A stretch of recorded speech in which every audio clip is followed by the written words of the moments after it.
Morning, Raptor Freak Alexiades here. It's the Saturday Share Love Club. It's our third installment. Actually, I think it's our fourth installment where we share the love about something about the Raptors, someone in the Raptors organization that we really appreciate and respect and love. Last week it was Nick Nurse. The week before that, Masai Ujiri. And the week before that, the whole entire team for their accomplishments as a team in the last season.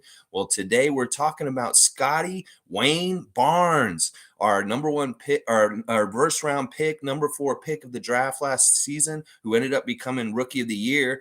And yeah, he just got announced this week to the all rookie team, and it's very well deserved. And of course, we thought he would get it, and that's awesome. There's a weird light beam right in front of me. I'm just going to try and adjust.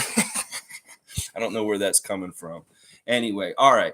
So yeah, I just wanted to do a show gratitude, share love kind of day for Scottie Barnes, seeing as he was such a big change for our team this year and such a great improvement and stuff like that. Just in general, we're talking about the things that we are really happy about Scottie as our new rookie, about the future that has ahead of him for different things and stuff like that, but also just talking general current NBA news also. In fact, I should have said something yesterday, but I didn't realize it. But yesterday was Fred VanVleet Jr.'s third birthday. Yeah, Fred VV Jr. turned 3 years old yesterday. Happy birthday to Fred Jr. You are such a badass. You are like a huge part of Raptors history that 3 years ago, that's a really easy way to mark when Fred turned it on in the playoffs and helped us in our championship run to really close it out against Golden State and Milwaukee. That it wasn't until Fred Jr. was born that Fred started playing well in that championship run. It was like he had all the weight in the world off his shoulders, and he was just so exuberant and happy to have Junior here finally that he could just concentrate on basketball and play his ass off and play so good. And that's exactly what happened once he was born. So congratulations and happy birthday to Fred VanVleet Jr. yesterday, 3 years old. Now, this morning, I'm seeing that Masai Ujiri is in Rwanda. He had a press conference with the president of Rwanda talking about Giants of Africa. There's some content on YouTube this morning. If you want to check it out, go check it out. It's Masai talking about developing basketball more in Africa with the Rwandan president. And that's always cool and good to see. And lots of people are talking about how he is a true giant of basketball in Africa because of what he's doing. Kudos to Masai Ujiri with all that stuff. And then if we're just talking general current NBA news and notes, whoa, what a game last night. Golden State and Dallas. Luka Doncic looking really good in the first half, absolutely tearing it up. The Mavs looked really, really good at halftime. They were up by like 14, and they were in control. But man, did they stink up the joint in the second half. In that third quarter, they could not hit a basket. And all of a sudden, the Warriors' different shooters started hitting things, whether it was Clay hitting a three here, whether it was Looney taking over and doing a bunch of stuff, Jordan Poole coming in and doing some stuff, Steph Curry being Steph Curry as well. And that was just too much for the Mavericks. And it's too bad because they did have a really good opportunity. If they'd able to keep that cushion for the whole game, they could have evened the series in Golden State before coming back to Dallas. But I'm going to tell you right now, Luka, you're in trouble. I don't think you have any good firepower around you to help you at this point. Like, this man cannot do it all himself. He had Brunson helping him here and there, and Reggie Bullock really hitting the threes good in the first half last night. But it really wasn't enough. They got no bench scoring, and those two guys were really the only two guys helping Luka last night. And meanwhile, Golden State had a much more balanced team attack that really came in handy late in the game. Now, one thing that really pissed me off about the game last night is Draymond Green. Draymond Green can get away with so much right now. I don't understand why this dude, what does he have some dirt on the NBA head honchos or something? Does Adam Silver have a dirty little secret that Draymond Green knows? Because this man's getting a free pass to be a bully on the court and just be an asshole. Like they were saying, the announcing team was saying that the refs are letting him do as much as he wants to do on the court without throwing him out. And there looked like there was so many different places where they should have thrown him out for being disrespectful, talking at the refs. Like if Gary Trent's going to get a tech for slapping his arm like this towards towards Tony Brothers, then why the hell can Draymond Green do all his theatrics in the game all throughout the game and never get thrown out? He ended up fouling out at the end of the game because this man should have been tossed from the game in the first half for some of the stuff he did. If he was a normal basketball player and not already an NBA analyst on Inside the NBA with Shaq and Charles and all this stuff, if he wasn't some sort of golden boy defensive player for the NBA, that man should have been thrown out in the first half of the game last night. And I don't like how they give him such a leash, like such license to just be who he is on the court, because other players are not allowed to do this. And the NBA is showing a favoritism with Draymond Green that isn't good for the game. So I don't like this NBA. You can definitely see that you are allowing him to stay in the game, partly because you have this rule about superstars leaving the game. I know that's why you do this. It was the same damn thing with Joel Embiid in our first round matchup with him, that you couldn't throw him out of the game for illegal hits because he's a superstar and he's got to be on TV. Well, I feel like that's the same fucking shit you're doing with Draymond. That man should have been thrown out of the game in the first half last night, and that y'all are giving Golden State favors. And I don't like that. That's not cool, and that's not good. Now, I have another thing that's really a bee in my bonnet right now, too. They announced the all defensive teams yesterday, and it is insulting. I'm going to tell you this right now. And there's a stat that's going around on social media right now that is something that we all need to talk about. That in the last 10 years, there's only been one Raptor that's made an all defensive team.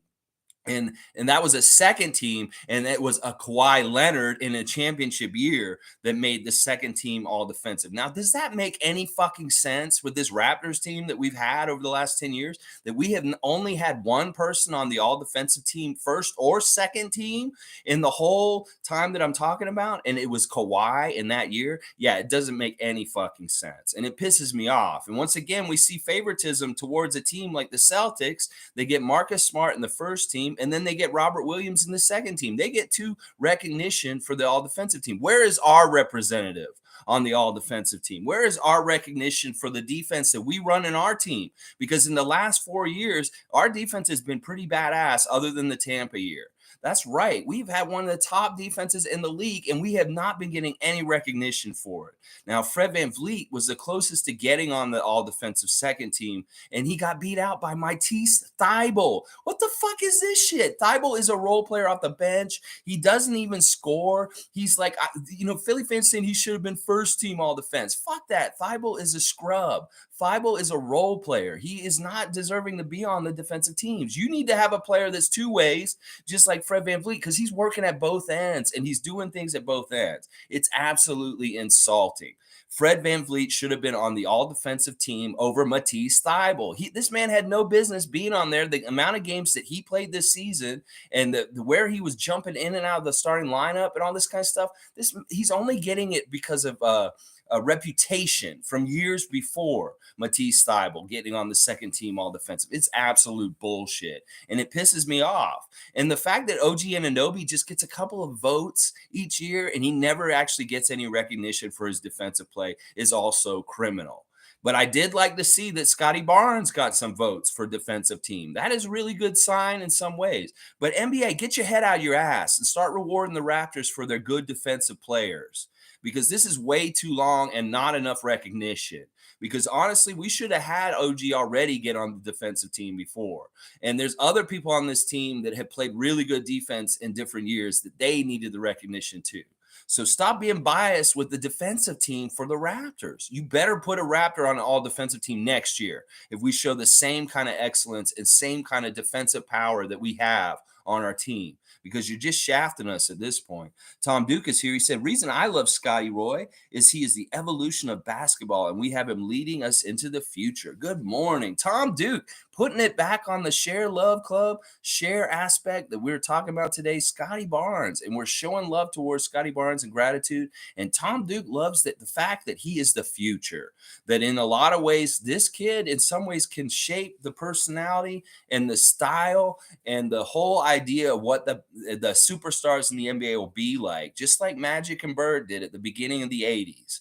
that this man has kind of, he's in that seat to do that, to mold this league in his own image. And I think that he will be kind of like a Magic 2020 redo, that this man is going to have a lot of similarities to Magic Johnson as far as his career, his outlook, the way he plays, the way he acts. Finishing the winning time series and seeing some of the stuff that was said on the winning time thing, some of this stuff is Scotty saying this himself. Some of this stuff is stuff he's doing himself. Like, this kid really understands Magic Johnson's legend, and he sees those shoes and he doesn't want to necessarily fill them himself.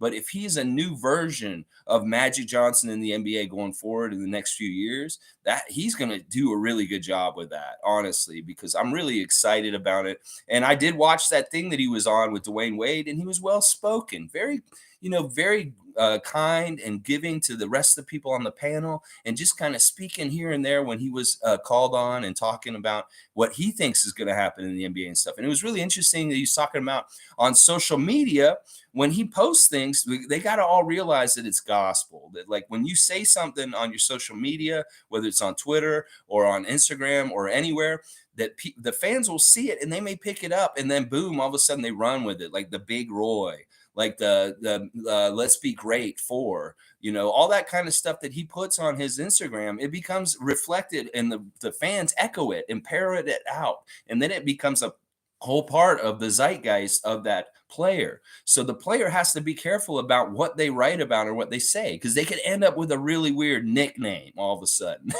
You don't want to have some crazy nickname. It's kind of like in school when somebody does something weird and they say, "Oh, it's Salamander," because he brought a salamander to school or something like that. And then the kids start calling him Salamander or something like that. So G saying Scotty Showcase Barnes. Yes. This year, some of the rookies, like I say in Jalen Green specifically, is very highlight oriented, like dunks and very interesting athletic kind of moves. Well, Scotty had that kind of stuff. But if you want to look at his highlights for this past season, some of the best highlights he had were defensive plays. Some of the best highlights he had were plays helping other teammates, like with passes and stuff like that. And that's the cool thing about him, is that he can showcase all around skill in different ways on the court. And I'm so here for it. I have no idea what kind of track of growth is going to be going with him. Like, some people are even saying, like, watch, Scotty's going to show up next year and he's going to be 7 feet tall because he's going to keep growing. And that's very plausible. It's not crazy to say. And then just what kind of leap and bound will he make in his game for next year? Like, is this dude going to be like a real all-star next year? Like, a lot of people are speculating that he's going to go to a level that is going to make him be an all-star consideration in his second year. I really want to see that. Tom Duke saying, I wonder if he is all healed up. Hope he has the right people in his inner circle. Yeah. Well, he looks good. Like, he's on Instagram today. You saw him yesterday. He was working out. He's doing some low post move with that look very Kawhi like, that he's practicing. And that's what a lot of the comments were saying. People are saying he looks like Kawhi when he's doing this shot and stuff like that. And that was what I was seeing at the beginning of the season. I was like, this man has a low post game like Kawhi Leonard. And that's on the down low, and that nobody really wants to realize or admit it yet. But he's going to do it more and more. And they're going to be like, whoa, this guy is just as dominant as Kawhi down near the basket. And that's what I'm looking forward to for sure. Let's see. Yeah, I think that he's got good people in his circle. Now, the way that we can tell about this, Tom Duke, is he raised right? This man is very raised right. Scotty's humble. Scotty is very polite. Scotty is just kind of like uh, all these kind of things that are good for character, but also at the same time, he's a hard worker. He has a desire. He has an intensity. He has an edge to him also that isn't just all flowery and roses. There's some real fire that burns inside of Scottie Barnes to win and to be a ultimate competitor and do this kind of stuff. It's just like, I said, this winning time episode, the last one with Magic Johnson, when he scores 42 points against the Sixers to win his first NBA championship when he was a rookie, that is the kind of like elevation in play that I think is going to happen with Scotty at some point. In fact, if we had gotten further in the playoffs and maybe like he would have maybe had a chance to blow up and do something like what Magic did. in his rookie year on his championship run in his rookie year and stuff like that. Because honestly, I really do think that Scotty wants to pattern and mimic him as much as possible. And that's smart because Magic's a great role model all around, whether it's as a player on the court, whether it's as a NBA ambassador in public, whether it's just as a businessman and as a human being. Magic Johnson is like very successful with his business ventures and just as a good person and somebody who's a spokesperson for things like HIV, AIDS, and different other subjects and stuff like that. So, Scotty, you have a great role model. And I'm telling you, if he's already acting this way on the NBA level in his rookie year, I think that he does have a good inner circle. Now, once again, the only thing I worry about is knuckleheads trying to tell him to leave Toronto no matter what in different ways like that. I hate that. Like, do not take your first chance to get out of Toronto, Scotty. You just need to seriously stick with us because you stick with us, you're going to get going some places and get some Larry O'Briens and stuff like that. So, G's saying he looks huge. He absolutely does look huge. Like in that clip on Instagram, his shoulders are so wide and big, and the way that he kind of just moves his body, it's like, if you were on the court with him, he would just get you right out. You would be knocked on your ass out of the way. There's no way you could stop him because he's so strong. And that just reminded me of one of the things that Chris Boucher said on his extra hustle play episode that he had last week, is talking about the funniest things his teammates did. Well, this is what he said about Scottie Barnes. He said when he first met Scottie at the beginning of this year, he said, whoa, this guy's a man. He looked like a man. Like his body was built like a man, these broad shoulders, and he looks so tough. And he's like, wow, this guy looks like a real man or a rookie. And then he came up to him and he talked to him and he was like, hey, and he like hugged him and stuff. He's like, whoa, he's like a kid that looks like a man. Because like his personality was very kid and like fun and like, exuberant and excited. And then but his body and the size of him looked like a full grown man, but he had a kid spirit is what Chris said. And he thought it was really interesting and funny because he saw him. He's like, whoa, this is a grown man already coming to our team. And then his personality came out and he's like, this is a kid. This is a kid still. It's hilarious. I like the muscle emoticon, Tom Duke. Let's see. G saying Giannis, Kawhi, Magic hybrid. Yeah, I could see some of that. The Endocumto stuff, not necessarily for me. I really do see the Kawhi and Magic. And I like, if I'm going to switch somebody in and out, and I said this, it's Tim Duncan. And the reason why I say Tim Duncan is just because of instead of I don't know, I guess Giannis and Tim, as far as like thinking about defensively, I feel like Scotty's more of a defensive kind of player like Tim than like Giannis. Even though I know Giannis is on the first team all defensive, he got announced yesterday, but there's something about the broad shoulders and the physicality and the low post against the other team, and also the way he rebounds that makes me see the Duncan. But I can see the Anacumto. That's a fair assessment also. And everybody thinks everything's so crazy. Like, you're crazy. You're saying that your rookie is these kind of things. It's like, well, motherfucker, you should maybe actually watch him because you will see the flashes of Magic in his no-look passing. You will see the flashes of Kawhi Leonard in his low post, like bank shots. And then you will see the flashes of people like Giannis Antetokounmpo and Tim Duncan and other things that he's doing. We're not saying he's exactly them or just as good as them. We're just saying that there are pieces of them inside of him. For sure. Yeah. All right. Let's see. Tom Duke saying, how about the Dirk comparison? Yeah, I guess because of his little bit mid-range, like hop shot. That's the thing I always saw there. I saw Dirk at the game last night in Golden State, and he was so happy in the first half. And then in the second half, they kept showing him and he looked depressed and stuff like that. And yeah, I'm really, I want Dallas to do better, but I do not think they have a chance against Golden State at this point. That listen, it's weird. They did the Porzingis deal this year and it seemed like they got better in some ways, but I think in some ways maybe they didn't. Because Golden State was able to go right down the lane and just score at the basket in the second half as easy as they wanted to. And they were switching it up. They were mixing and matching. They'd go right to the basket, score an easy layup with Looney, and then they'd have Curry bombing threes at the same time. So it was and Dallas was really relying on the three-point shot way too much last night. And Luka looks like a badass when he does his little step back and he hits it, but he doesn't go in consistently enough. just him and stuff like that. So I don't know about the Dirk Nowitzki, Scotty Barnes comparison. I mean, maybe in the way he shoots, there's a little bit of a resemblance there. Lolita is saying, I just love Scotty. He just loves the game. Imagine what he will be in 3 years. Awesome. This is really important. Like it is important for you to love what you do and to really love it, especially if you make it something that's 24/7 your life.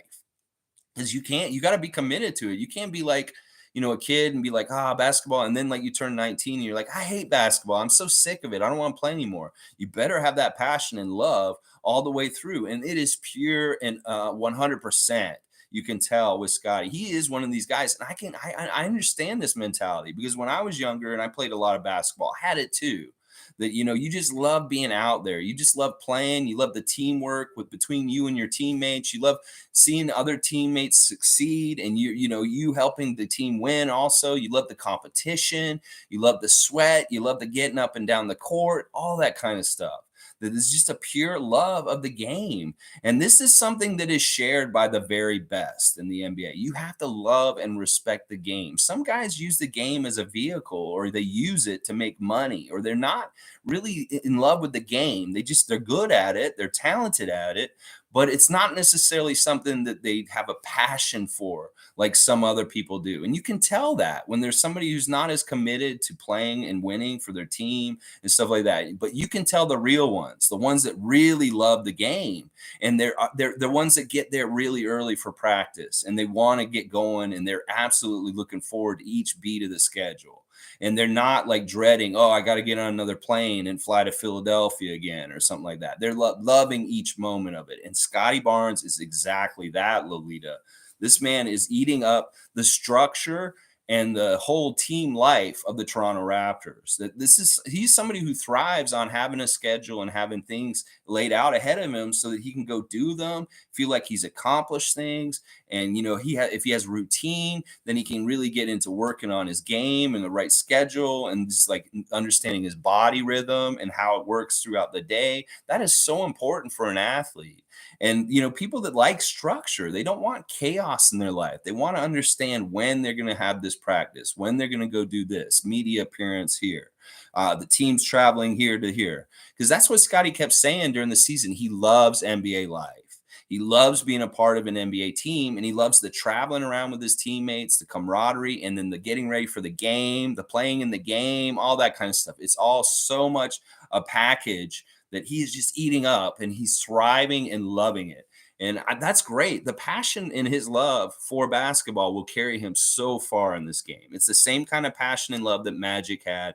Even Larry has the same passion. Michael Jordan, Kobe Bryant, all the greats have a true love and respect and passion for the sport and the game of basketball.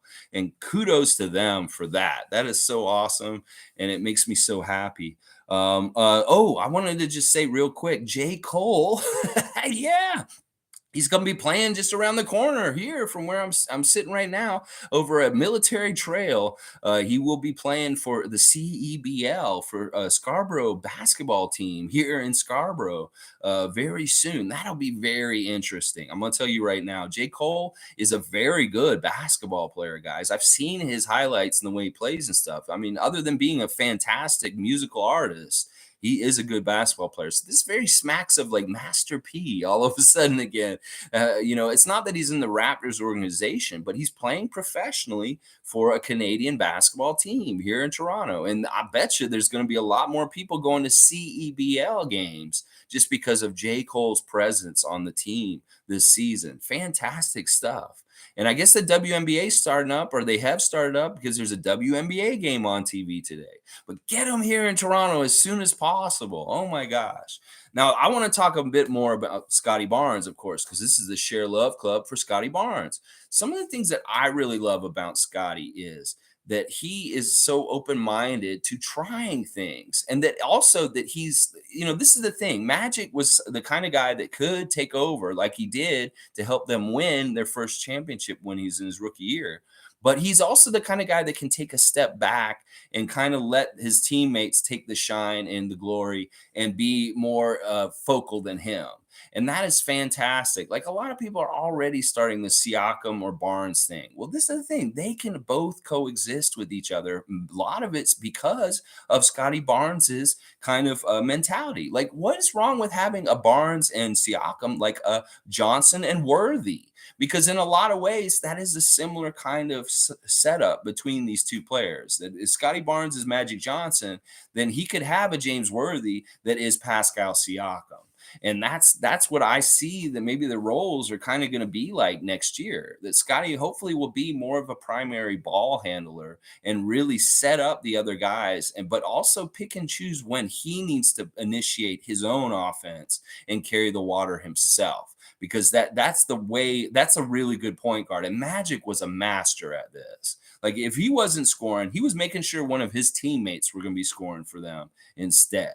So I really like the versatility of the unselfishness with the aggressive, hungry, I will score when my team needs me to also. That's a very important mentality for Scotty to have to balance his total skill set. That if he was just like too unselfish, like Ken Birch, and he wasn't shooting, I'd be upset. But if he was being too much of a ball hog and not sharing the ball and really using his great passing skills, I'd be upset in that way also. So there's a very much a balance in the middle. And it's something that he needs to know and read every single game in different ways, and which one that individual game needs at that time and stuff like that. So that's part of it also. I also really, really like that he's down to earth. Like there's so many young players that come into this league that believe their own hype. They come in with a more of an air to them. They have an entourage. They're kind of a little bit cocky, maybe a little bit too like a knucklehead in some ways. Maybe they have an ego. Maybe they have some sort of personality problems. And this may be the reason why Masai and Bobby went Scotty Barnes instead of Jalen Suggs. That they went and interviewed these guys and they got the personality of Scotty on, and it's like this is a very down to earth, very well raised, kind of grounded kid that really understands the history of the NBA, respects it, and also respects like the whole idea of the concept of a basketball team, which is it's team first and you put your team ahead of things and stuff like that. And it's not always about individual accolades, but it's who can do what to help add it all up to winning. And that was a big part of it, that kind of down to earth humbleness is really important because it's kind of rare in young players in the NBA today, that so many players have so many different personality issues and different things. Scotty doesn't. In some ways, he's a weird throwback to like a guy like Magic and stuff like that. There's just these hardworking guys that just want to come in, play well, earn money, and make their teammates better and stuff like that. So I really love that about him because it is rare. And we've said this earlier this week that in a way, he's kind of the yin yang to LeBron James. That LeBron is kind of the opposite of Scotty in so many ways, whether it's at their opposite ends of their career, or it's just the way LeBron carries himself with his ego and his imprinting on what he wants around him from his teammates, his general manager, his coach, and all this kind of stuff is not how Scotty's doing it. He's doing the opposite. He's taking it in and he's saying, well, how can I add and help in this way? Whereas LeBron is directing. LeBron is kind of dictating. And that is not the way you want to be as a franchise player, as your best all-around player. And that's why LeBron's not going to win another championship before he retires, is because he's broken at this point with his ego and also the way he directs everything. Meanwhile, Scotty's the exact opposite of that. And I love that about him also. Like I honestly, if somebody told me tomorrow that LeBron James wanted to play for the Raptors next year, I'd say I don't want him. And people would say, you're crazy. You don't want the greatest player of all time to ever play in the game. Well, first of all, I don't agree with that. And second of all, I don't want him because I don't like saying the C word, but in a way, he is the big C on a team, that he is not a positive person to have on your team at this point. He takes too much away instead of giving enough back. And that's the crazy thing about LeBron. It's like he could do so much for a team, but he expects other guys to do it with him. And then if they don't do it enough, he gets frustrated and he has to go do it himself. And then none of it adds up to winning anyway, because there's no trust. There's no togetherness. It's all weird and all over the place. Meanwhile, Scotty, right away, he comes into Toronto and he's doing a goodwill tour with Goran Dragic because he sees that people don't like him here from a history of playoffs and stuff. And then he shows him on his Instagram with him, and all of a sudden, boom, he's doing like goodwill and PR to help Dragic get some good favor with Raptors Nation. And that's brilliant. Like Scotty does that. He's stringing people together. He's ironing out lumps and possible conflicts on the team. He's not like stepping on any toes. He's, Fred in the beginning, he's the leader, but like, in some ways that's a tough balance between Scotty and Fred. And Fred was like, listen, you're very young. You got to learn the NBA game. In some ways you're immature, but in some ways, you're really learning. And I love to see your growth. And like, I know Fred loves this kid after a while. It's like in the beginning, he may have been like, he's kind of annoying, but he's also like, listen, he sees the potential in Scotty. And he also respects that Scotty didn't just come in and step on his toes as captain or as leader of this team and stuff like that. There's some very interesting parts in the Winning Time show with Kareem and Magic and that whole dynamic of leadership on the team and how it kind of shifted in some places where Magic was more like the captain and the leader of the Lakers all of a sudden. And that is an important balance to try and figure out on a team when you have strong leaders and personalities. And Fred is a certain kind of leader, but so is Scotty. Scotty's a very important kind of leader to have on the team also. And as he gets older, we're going to see Scotty's leadership role kind of change in different ways, other than just being like a cheerleader, like feel good, positive glue guy, having everybody kind of feeling good about things and stuff, to being more of a leader on the court by his gameplay. And then also maybe just like more and more like a leader like Fred is as a leader behind the scenes as a team captain. So that'll be an interesting maturation of Scottie Barnes over the years as a pro. It'll be very interesting to see what happens. Raymond is saying, does Scottie have any siblings that play too? Well, Raymond, yes, he does. He has an older brother who plays basketball, but he's not as good as him. They've talked about him a little bit. And he's older, so we know that he's already been a little bit through systems and stuff like that. So that's what I've heard. He just has a brother, and he's older. He's a couple years older than him, and I don't think he's anywhere near as good as Scotty, is basically what I've heard also. So Shane's here. Good to see Shane Waters. Good morning, Scotty Love Day. I'm all about that. So excited to see this kid build more and more chemistry with the team around him. He adapted so well to all starting lineups this year for a Rook. That's the thing. He's like water. Like, it's like, listen, if you have a different kind of popsicle tray, like you want dinosaur popsicles, you want regular old popsicles, you want any kind of shaped popsicles, you can pour that Scottie Barnes water into the popsicle thing and it will freeze into the right shape and it will work with whatever. This is exactly what Magic was doing, playing center to win the championship in 1980 against the Philadelphia 76ers. We had Scotty playing center for us at times. We had Scotty playing point guard. He played all 5 positions. He truly is a very versatile player. And the great thing about it is his skill set is so varied that if Nick Nurse and Dr. Adrian Griffin and Dr. Nick Nurse come to him and say, Scotty, we need you to do this, he's more than likely capable to do like a whole multitude of things that may be on that list as far as like what they want him to do, whether it's a defensive thing, whether it's something with offense and how he's running the offense, or maybe it's something with him with the scoring that we need you to go and do this. I think more and more he's going to get unlocked and he'll be dependable in instances to get certain things done for us at certain times and stuff like that. But I really love how versatile and adaptable he is. You're exactly right, Shane.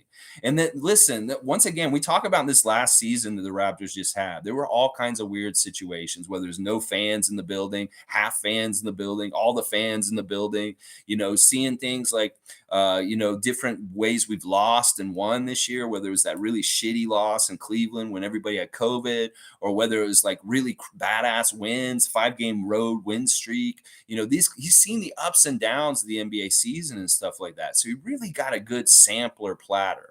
of all the different kind of things that can happen to an NBA team during a season, and even got that playoff experience, playoff win, playoff loss, saw how it feels to lose a game in the playoffs at the last second on a three-point shot.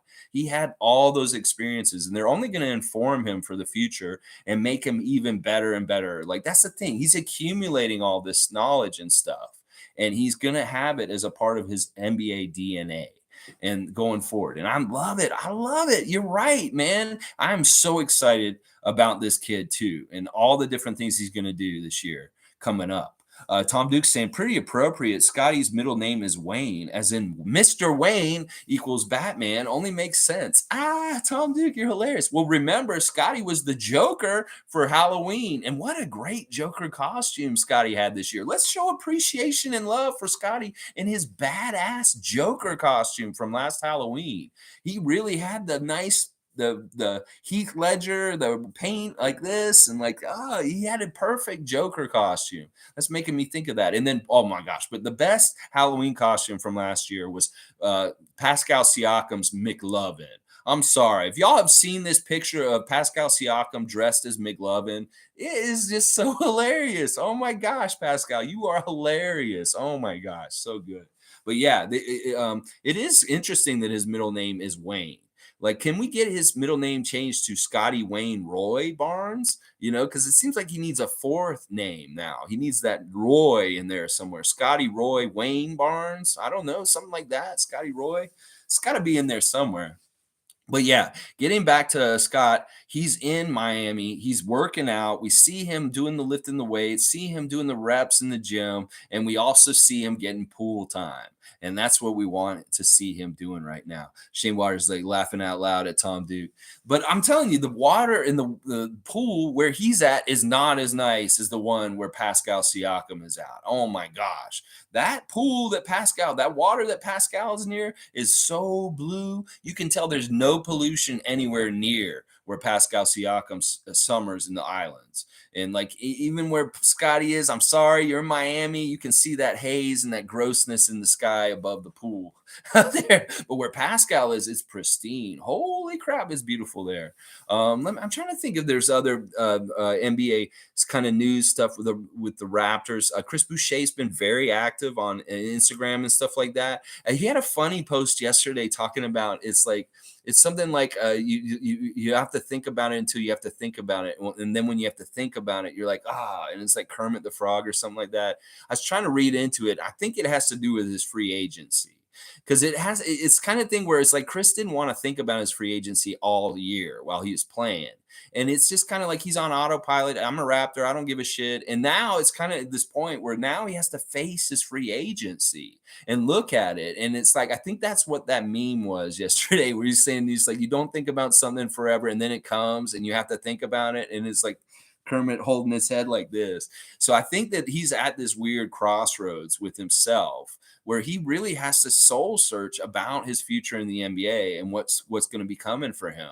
And I really just hope that he just resigns with us, that Bobby comes and gives him a respectful number, and that he's just back into the fold for next year. But there's no guarantees with any of this stuff. We know this in the NBA. This is just how it is. Even if it makes complete sense for him to be back, sometimes weird shit happens. And I just hope that it all gets done and we can all sleep better knowing that Chris Boucher is coming back and he'll be wearing Raptors jersey next season, stuff like that. So, we don't have to talk too long today. I just wanted to come in and share the love and talk about Scottie Wayne Barnes and just how happy and lucky we are that we did draft him last year, that we had a Tampa tank season. I shouldn't call it that. A poor season in Tampa with a poor record, and it allowed us to get into the lottery, and we got the 4th pick, which was a real lottery luck. If you ask me, if anybody had the most luck in the lottery last season, it was us. That we can move from the 8th up to the 4th and get Scottie Barnes and get the Rookie of the Year, the best player in this year's draft, was a huge, huge, huge plus and such a great, magnificent thing that happened.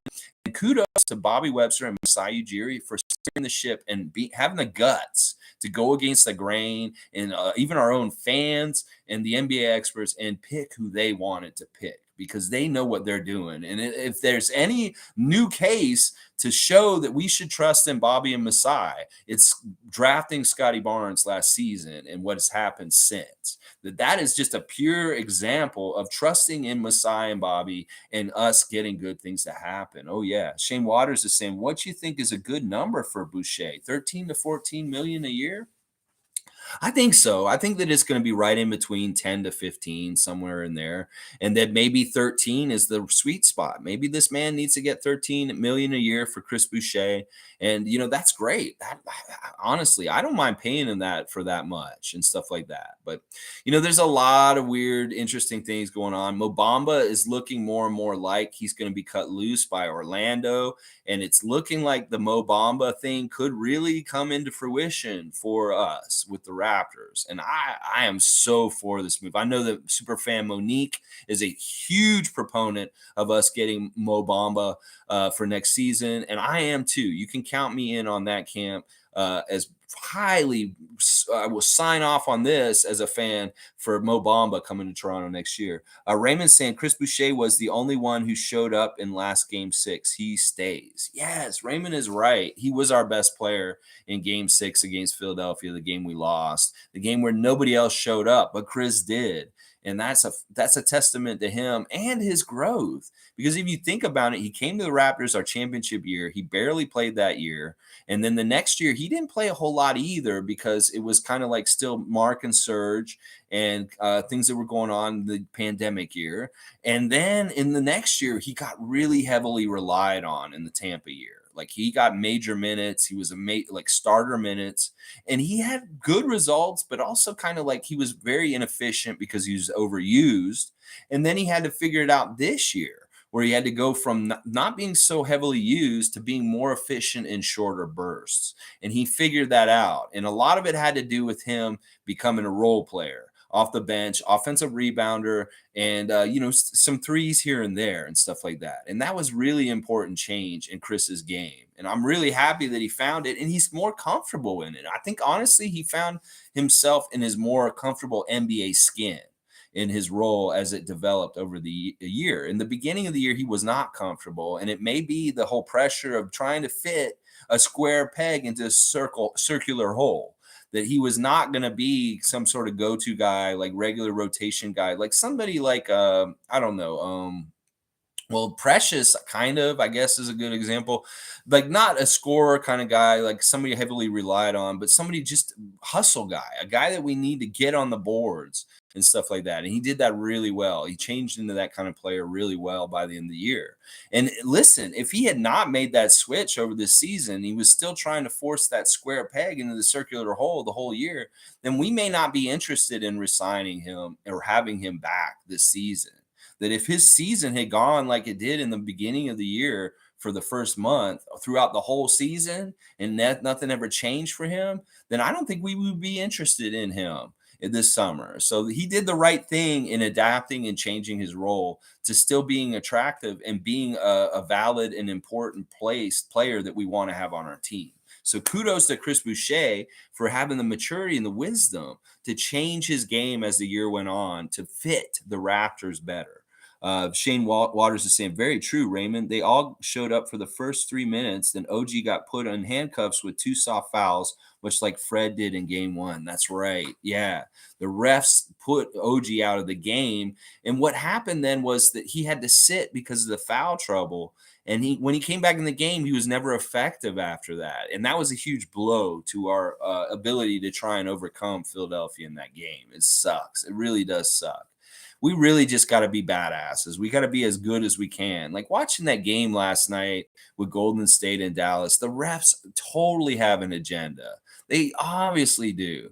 I mean, it's just so apparent when they let fucking Draymond do whatever the fuck he wants and nobody else can do that. I think it's like really egregious because honestly, this man is moonlighting as an analyst for NBA on TNT with Shaq and them, and they have to build his myth up. So it's like they can't throw him out of the game. You guys need to start throwing superstars out of games. I'm sick of this NBA. Throw the superstars out if they're acting like prima donnas and they do shit like what LeBron did, throwing the ball at Scottie Barnes. If they do shit like Joel Embiid throwing elbows and dangerously into other players' faces, you need to start throwing these motherfuckers out because they're getting extra special treatment. And it was very evident that Draymond Green got very special extra treatment last night, that he could still jaw at the referees with one technical and him getting warned that he kept pushing it and they still did not throw him out. Like, what the fuck is that? They would have thrown lesser players out on other teams way faster. So you know that he's getting a special treatment, Draymond Green, and I do not agree with this. You want to make this league look legal and like fair and even to everyone. You can't treat players like you treated Draymond last night. You need to fucking punish him and throw him out. And Stan Van Gundy's trying to say, oh, he knows the exact line he can go to, and then he can't step over, and they won't throw him out. And I'm like, well, fuck that shit. It just doesn't look good. It looks like he's yelling at them and cussing them out. Even when he went to the bench and came out of the game, he's still jawing at the refs. Why can't he get thrown out? Why does he have such invulnerability to getting thrown out of games, NBA? What is up with that? What does he know about Adam Silver? Does he have a Marv Albert bite back in scandal that Draymond Green just happened to walk in on? Oh, you're getting your back bit by Doris Burke, Adam Silver. It's like, oh, you don't want this to be known. You don't foul me out or do anything to me like this anymore. Something like that. I don't know. Let's see. Raymond saying Boucher's prime years will be in his 30s, laugh out loud, when he naturally puts on his dad bod weight. That's interesting. That could be true. He's definitely a late bloomer. I mean, listen, you look at when he got to the NBA, he was already like 24. And that he's like such a late bloomer. Like he didn't develop right away in the first 4 years that he's been in the league. And now he's kind of hitting his stride, his real NBA stride now at almost 30. It's crazy. So yeah, I think you're right, Raymond, that maybe he will fill out a little bit more with muscle and stuff, and he will have even better years in the next few years in his 30s. So that's a very interesting point. And he's another one of these guys like Pascal. Him and Pascal did not play basketball when they were little kids. They started playing as teenagers. So that's why they're kind of late bloomers, both of them, Pascal and Chris. That if they had started playing like Grayson Trent and Steph Curry when they were like 4 and stuff like that, who knows who they would be at this point? But they started like already, like when they were already an awkward teenager.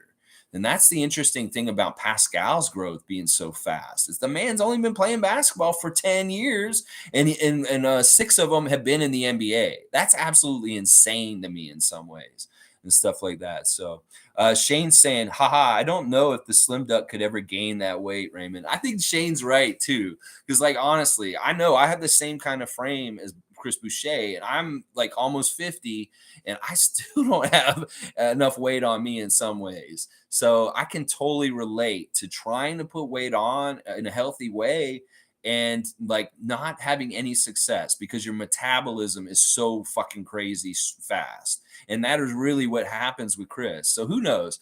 Maybe Slim Duck will become a little bit more a plump duck in some places and ways and stuff like that, especially if it can be on his arms. That would be badass. But, listen, any kind of, the one thing we can say about Chris, even if he is not that filled out, he has learned more in the last year of how to body and play bigger players than him in a smarter way than like before. And that is actually accrued good veteran NBA knowledge that he's got. So I feel more comfortable him playing big players like Embiid than like 2 years ago. Or like even last year, like I didn't in Tampa, he couldn't do anything against a big guy like that. But for this year, he's really committed to being more physical with big guys near the basket and tying them up and using his body in the ways that he can to be effective. It may not necessarily be pushing, but it may be kind of like getting out of the way all of a sudden and the guy stumbles a little bit out of the way, or just reaching around guys and using his real length to beat guys to get to the ball and stuff like that. So it's interesting. He's really learning his NBA body and how to use it against bigger players in effective ways. And I feel more comfortable with him guarding big centers now than I did last year. He's showing a little bit more veteran skill and an insight on how to do it effectively. Kenny's saying, I saw a video of Scotty in the gym. I don't like that. Too early. Go on vacation first. Well, he did. Kenny, he did it already. He's doing it all in 1 week. Like on Monday and Tuesday, he was on vacation. He was at the pool. He was sunning himself. He looked real like chill and relaxed. We got to understand this is a kid who has boundless energy. This isn't like Fred, where he's got to rest his knee and really baby it and try and heal it this summer. This isn't like Pascal, who he was heavy usage minutes, but he's like older. It's like, yeah, Scotty played a lot of minutes, but guy's got a motor that just wants to keep going. And that is really where he puts in the work and time. As long as he's not overexerting himself where he's in danger of hurting himself, I have no problem with him getting back in the gym and working on his game already. In fact, I love that because I don't want players to take like 2 months off and not touch a basketball. The fact that he is still working right now is a good thing. And his youth and exuberance and energy is what allows this. This man's not tired. He's excited. He didn't want to stop playing. He could have kept playing. He wasn't looking for the end of the season like a rookie wall. Like some rookies would be like, oh, when's the season over? I just want to go home and lay in bed for a week. He wasn't like that. He was like, feed me more. I'm ready more. And then when it was done, he was like, what? I'm not even sweating, y'all. I want to keep going, is what he was kind of feeling like and looking like at the end. So I understand why you don't like that, maybe. But for me, I love it because it shows that he's working no matter what all summer long. And I wouldn't be worried about this. Like maybe in 5 years when he has more of a grind on his body from the NBA grind year in, year out. But after just 1 year in the league and stuff like that, he's like this. That's fantastic. That means this man has some real stamina and stuff like that. Lolita's saying Chris is Mr. Raptors. His ego is not as important to him as the team winning. He works hard, intelligent, and so likable. Funny too. Yeah. This is the thing. Sometimes in life, he said this in his Hustle Play podcast. He's always been an outcast. He's always felt like he's never fit in. He's never felt his purpose. He's always felt like a weird stick in the mud, kind of sticking out and kind of like not fitting anywhere. Well, now it feels like he's home. It feels like he fits. He feels like he has a family with the Raptors. It feels like all that kind of stuff. That's got to be taken into an account for when he's doing his free agency this summer. That if a guy like him, who's never felt like he's belonged anywhere in his whole life, that he's been too weird, too different, too tall, too strange, and now he feels like he has a place where he finally fits and he feels good about it, he can't throw that away. And I think that that's going to be a big part in the factor of him signing back with the Raptors and being back here is because he feels like he's home. He feels like he is a part of the family. And that's really, you cannot understate that kind of feeling when somebody feels like they belong somewhere, all of a sudden, when they haven't had that their whole lives and stuff like that. So I like that about him with that. So, yeah, he is funny. He's super funny. And I love he has no filter. Like, listen, we're birds of a feather, him and I. I'll say stuff that'll probably get me in trouble on here all the time or turn people off or things that people don't want to hear and stuff like that. He's the same way. He will say and speak his mind and his opinion without any worry about the repercussions or things that, how people will feel about him stuff. And I love that about him because that's refreshing in today's NBA. And another thing about it is that, like, they were talking on the thing with Dwayne Wade and Obi Toppin and Scottie Barnes and Halliburton. They're talking about this change in social media and how the public and the fans interact with the players. It's so totally different that the players can actually take into their own hands how they handle their public persona more so than ever. Like in the past, if somebody was getting traded or somebody was wanting to talk about something or announce something, they'd wait for the official announcement by the press or by the NBA or by a writer, like by what are the guys, Shams or Wojnarowski or something like that. They would announce stuff, but now players, because they know the information as quick as Shams or Wojnarowski does, they break their own news now on their own Twitter and things like that. And then we see things like the interaction recently between Kyle Kuzma and Raptors Nation, where Kyle Kuzma is laughing about Masai Ujiri telling the Lakers to keep dreaming. And then like all the Raptor fans get on there and say, you should come to Toronto. You should come to Toronto. And there's an avenue to talk. And maybe that'll cause more collusion, fan collusion or something like that. But at least the fans and the players are able to connect and directly interact because of things like Twitter and Instagram and stuff like that. It's so cool and interesting to see. It's like it's fun to see like somebody post something, like Pascal posts something, and then all of a sudden Precious is in the comment section, like saying something about what Pascal's doing in there. And then you kind of see the inside jokes between the players and stuff like that on Instagram because of how they comment on each other's content and say something or something like that. Like Norman said something on his on Instagram this week. Norman Powell, and then DeLon Wright came in and said something, and then like Norm was saying, "I learned it from you, DeLon," and like this is just NBA inside stuff that you would not get in another digital age. Like this is really current, like, and how is that going to shape player interaction with fans as more and more social media connects them and they're in real time? Maybe there's some dumb stuff happening because it's a wild west. There could be players having feuds with fans on Twitter, and that could come a bigger thing than it is just on Twitter in some weird way or something like that. You know, couple that with some of the stuff that happened in the playoffs recently with like Chris Paul and his mother and the fans, and like the things with Kyrie Irving and the Boston fans. There's a lot of there could be a lot of minefield of folly and weird stuff with social media, the fans and the players all interacting directly. Oh, that's so crazy. But yeah, I love this about it. Like that is a symbol of it. Chris Boucher's Hustle Play podcast, him doing it himself, unfiltered, saying what he wants to say, cussing when he wanted to in the beginning, but not really cussing as much now and stuff like that. But yeah, I agree, Lolita. He is so likable. In a lot of ways, he's my favorite Raptor right now, and I will be very sad if he's not on our team next season. So he needs to come back. Okay, Tom Duke wants an impression. Oh my gosh. Draymond in a timeout last night after he realizes he can get away with murder. Oh my gosh. Okay. All right.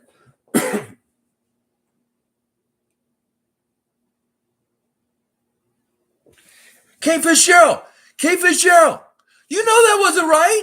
You know that wasn't right. What? Come on, man. Come on, man. Why are you doing this to us? You need to be. No, you know that wasn't right to put me out right now with this foul. You know that wasn't right. You are a. And then he doesn't say it or something like. See, he comes in right to the line. And Kane Fitzgerald was in that game last night. Who else was it? It was Kane Fitzgerald. Oh, what the hell was the other one? I was looking at the refs last night and who he was bullying around because he was like he let them do what they let him do whatever he wanted. Draymond was untouchable last night. They let him do whatever he wanted. Oh my gosh. Raymond Jacobs saying, Alex, do you lift? I think you'd be a tall Greek god if you hit the gym regularly.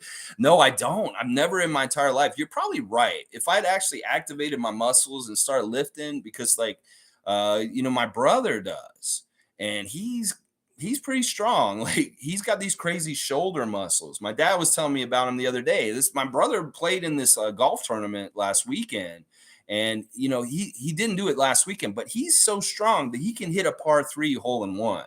Apparently, he hit a par 3 hole in one recently or something like that. But yeah, I've often wondered about that. I just, what, part of it is I didn't want to stretch my body out all weird to have like stretch marks and all this kind of stuff. And I'm just like, I'll just live my regular life. I don't want to get into the gym life and stuff like that. But that is something that I've considered at different times. And that maybe I should start lifting weights or something like that, Raymond. I don't know. Maybe it's too late for him. Maybe it isn't. Maybe it's something I'll do in older age. And all of a sudden I'll be like Jack LaLanne or something like that. And I'll be like, I'm a muscle man at like 70. I don't know, something like that. Raymond's saying, I'm also tall and lanky. I eat 3 times more times and work out just to get an average mesomorphic body.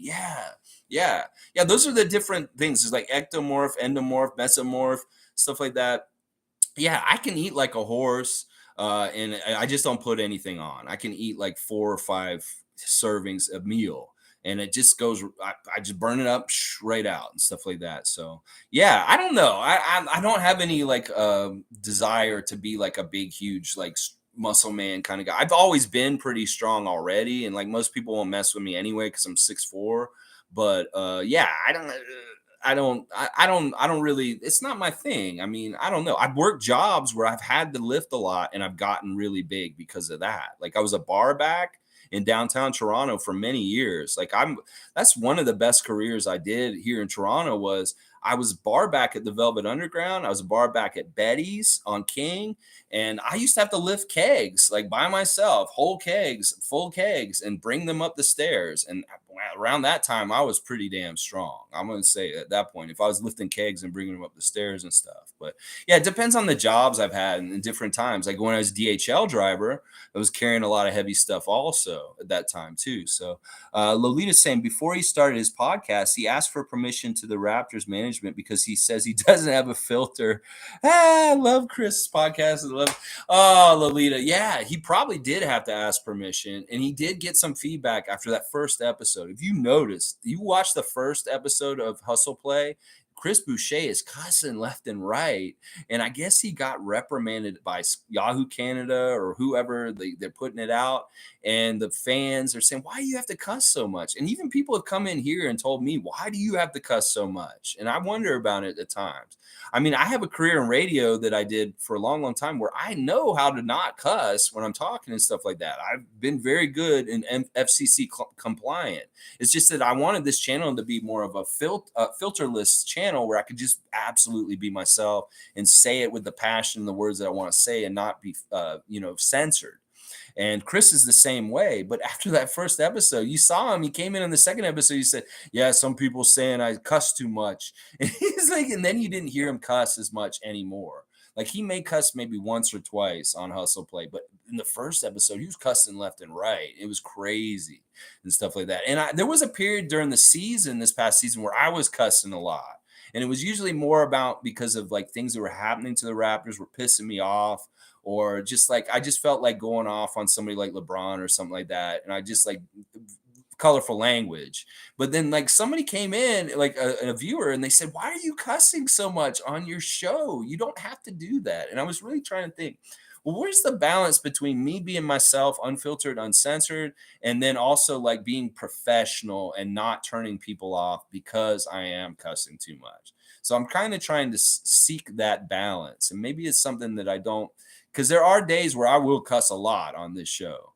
And then there are days where I don't cuss at all and stuff like that. So I don't know. I'm trying to figure it all out. Also with times, like how long I'm on and stuff like that. This summer, you may see me on for 5 minutes.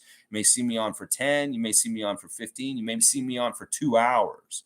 So I'm really testing different things with the channel and seeing what works right now for the Raptor Freak channel also. But yeah, I love Chris's podcast also. And thank you, Lolita, for tuning in and enjoying my stuff too.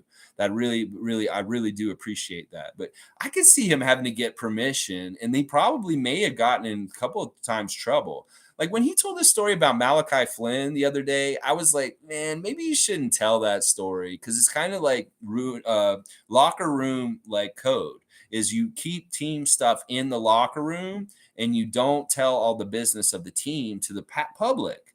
And that's the fine line that a player has to walk is like, don't tell an OG Anunoby story if it's going to be something from material that should be kept in-house on the team. Like the Malachi story was basically in the Tampa year, everybody got COVID, and Malachi was like telling Chris, he's like, now I'm going to get to play. Now I'm going to get to play. And then he turned around the day he was supposed to play. He got COVID that morning. And he had the COVID the same time, and he didn't get to play. It's very similar to what happened this year, where he was getting to play because Fred was hurt all of a sudden, and then he hurt his hamstring himself. And all of a sudden, we needed Armani Brooks to come in and take care of things because Malachi was hurt also all of a sudden. So it's like Malachi can't catch a break. It's like he gets these opportunities, waits on the bench, he keeps himself ready, and somebody gets hurt and he can't play or they get COVID, and he gets in there, and then all of a sudden he gets COVID or gets hurt also, and he can't be in there for the time that they need him to fill in. It sucks for him. I feel bad for him in some ways because of that. But all right, y'all, just getting back to the original subject. Scottie Wayne Barnes, Big Roy, Scottie, all NBA rookie team, Scottie, a rookie that got defensive team votes. yesterday, like with OG and Fred, those were the three Raptors that got votes for defensive team, and none of them got on the team. That's so fucked up and messed up. It pisses me off. The Raptors need more representation on all NBA defensive teams over the last couple years than just Kawhi in our championship year. That was bullshit. You guys need to recognize OG Anunoby for his defensive play. You need to do this. You need to open up your eyes and see it. And Scottie's going to be in the conversation every year also, because this man's able to guard guards and also big centers also. So you got to open your eyes and give some credit to somebody on the Raptors team, whether it's Fred VanVleet for being one of the best defensive guards in the league, whether it's OG being one of the best defensive players in the whole entire league, who's never gotten any kind of kudos for being a great defender in this whole entire league. You can ask LeBron James about OG Anunoby shutting him down. You can ask Trae Young about OG Anunoby shutting him down. You will hear them talk about him. So why isn't OG getting any praise for his defense on the defensive teams from the NBA? It's bullshit. Y'all need to fix it. And then Scottie's going to be more and more involved in this conversation. And we're not even talking about Pascal. Pascal needs some recognition for his defense also. You guys are overlooking us and not paying attention and not giving the Raptors the due that they deserve for their defensive intensity the last couple years. One defensive player on the second team, and it's Kawhi Leonard in the championship year, is not enough, NBA. You need to up your game and get a Raptor on your all-defensive second team at least next season.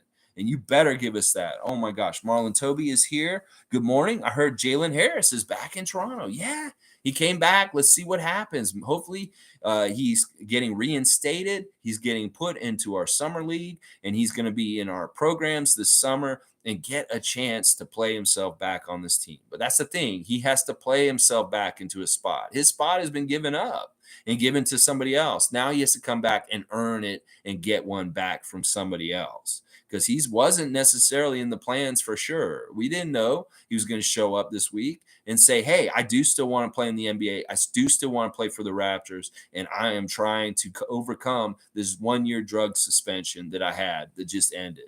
So him being in town is a good sign all around, because that means that he's committed and he wants to.